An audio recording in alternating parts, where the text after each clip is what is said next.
Okay, in this video I'm going to show you the differences between a legitimate Nintendo Game Boy Advance game and a bootleg Nintendo game. This is the original Mario Pinball Land. This is a bootleg. They're not always this obvious. A lot of times they do a much better job of actually having the same label on there. But one thing you'll notice is the Nintendo label that should be down here in the right hand corner at the bottom below that. There's always an item number. On this one, not only is the Nintendo seal in the wrong place, there's no item number below it. Another thing you'll notice is that the original Game Boy Advance games were kind of a light gray, and you can't really tell in this picture, but they're kind of gritty looking. If you look at them closely, they have kind of a gritty look to them. And it's actually kind of hard to see the font of the Game Boy Advance. It shouldn't be real pronounced right in this area. On most of the bootlegs that I've seen, they're this darker color. They're kind of a dark gray, almost black. They're completely smooth. They're not gritty at all. And a lot of times the font up here is wrong on that. Not all bootlegs obviously have the exact same issues. These are just common issues that you'll see between the two between bootlegs that you should be looking for. Another thing to notice in this is that the original release, this little notch right here, if you look at the notch on the bootleg one, it's actually a lot smaller. These are all made in factories. They're made in Japan. They should be absolutely identical. There shouldn't be a difference in how they look, the cartridges look. Also, it should say Nintendo up here, and it should say made in Japan, AGB/002. So a lot of times bootlegs don't have that on there. Another thing to look at if you're at a garage sale or you're trying to determine whether or not something you're looking at might be a bootleg is to look at the motherboard. You can see a piece of the motherboard right here just by looking in the cartridge, and it should say Nintendo 2001, and it should give an item number. Get familiar with what that looks like, because on the bootlegs a lot of times it doesn't even say Nintendo. You'll notice there's weird notches here. They're not supposed to be there on the motherboard. The item number is completely wrong, and the date is actually wrong on this because this game was released in 2001, so somebody didn't research this real well. They actually have a motherboard that says 2002 Nintendo.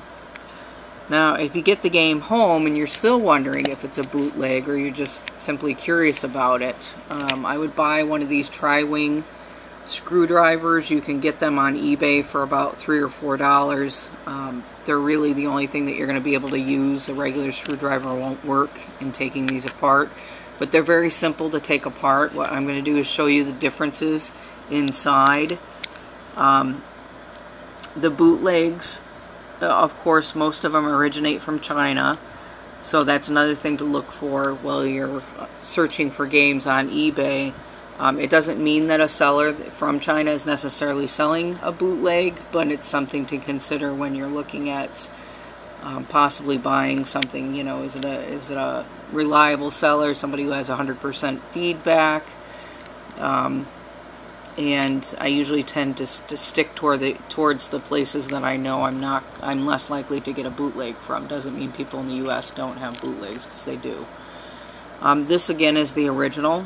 I'm taking off, and all I did, and I'll show you this, is I took the screw off the back, and then I pulled the top of the cartridge down slightly, and then took the top off.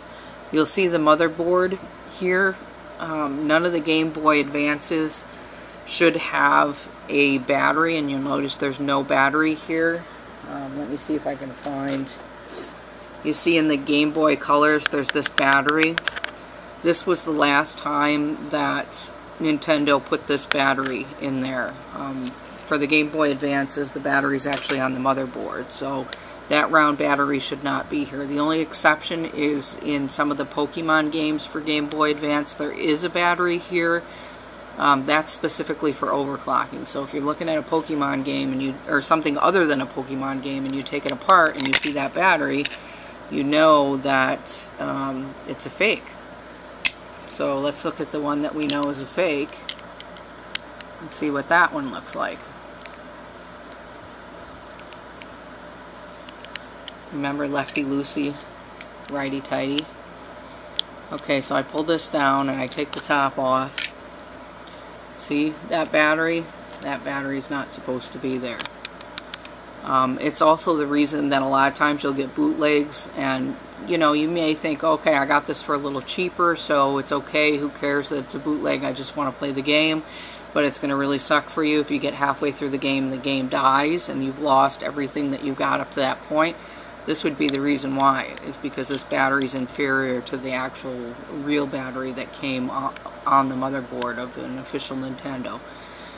This person left a tag on here, and you see there's soldering here. It should not be here on the motherboard, and you probably can't see it too well, but on the pins here on the original, there's dots all the way across. And on the fake, the dots are entirely different places. And sometimes I've seen fake bootlegs that actually have, when you go to play them, they're so poorly made that they have either Chinese writing or something very strange. When you start booting up the game, it'll say something that it really shouldn't say. A lot of times those are bootlegs too. So these are all things that you can look for when you're trying to determine whether or not you've got a bootleg, or you're trying to buy something and trying to figure out if it's a bootleg or an official release.